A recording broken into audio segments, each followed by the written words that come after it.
Goodness comes in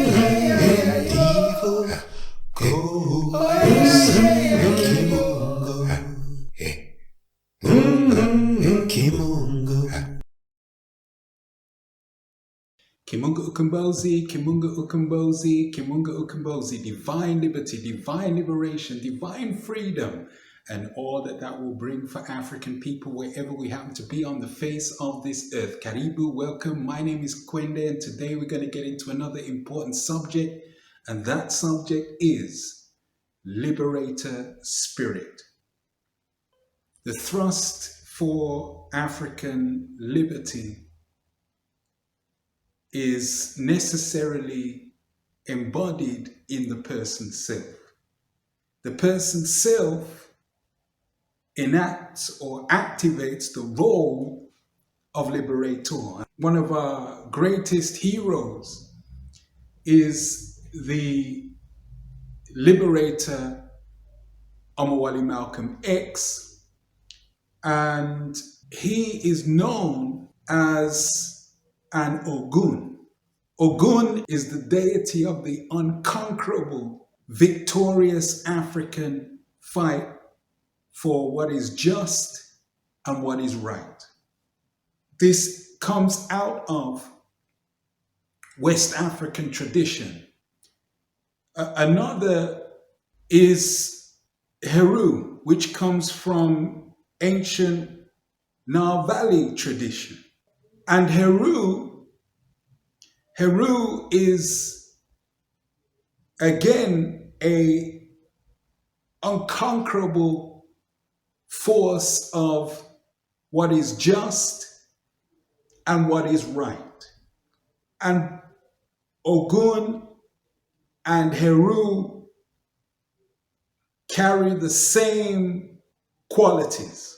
And you see this often throughout the African world. You see different language expressions, but the core essence of what it is that is being referred to carries shared substance. And we carry that into the diaspora, whether we're in the Americas, whether we're in the islands, whether we're in Europe, whether we remain on whether we are further east of Africa, or indeed, whether we are on the continent itself.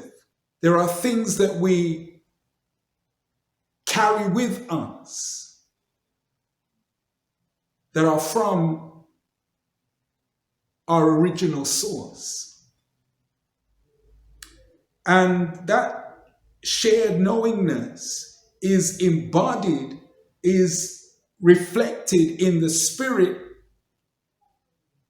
personified by Omowale Malcolm X through his example, his deeds, his works, his commitment, dedication, forthrightness, organizational prowess, and so on. There is much African souls throughout the world can benefit from that knowing, because when we are calling or are learning or are evoking the spirit of Omowale Malcolm X through our memories and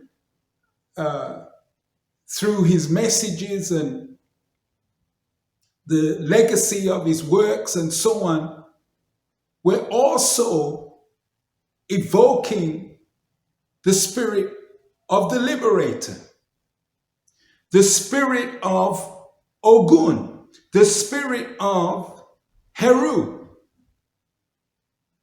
This is how ancient and traditional African spirit substance remains with us. We may not call it that. We may think it's something else. But it is that which it is. And we are a self-determining people by nature. So it is important to recognize our own spiritual thrust, our own spiritual conception through our own worldview, through our own eyes, through our own unique journeying in this world. And that's something to embrace. And we must never, ever, ever forget who and what we are. That is why our African identity is key, regardless of whatever societal role we may have, regardless of whatever political boundary we are in, regardless of whether we make others that mean us ill feel uncomfortable or not. That is natural assertion, reflective of land, history, heritage, culture, spirit, and so on. So that liberator spirit is something that we can draw upon, something that can inform our lives, and indeed something that we can enact the role of liberator in the self and space we occupy to engage in the process of liberation and bring about liberty. Let us not change or transform ourselves as though our rooted identity is a matter of being a fashion statement or a aesthetic trend.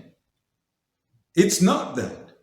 It's rooted substance and something to embrace, something to be proud of, something that is shared throughout the African world and gives us that self-dignity.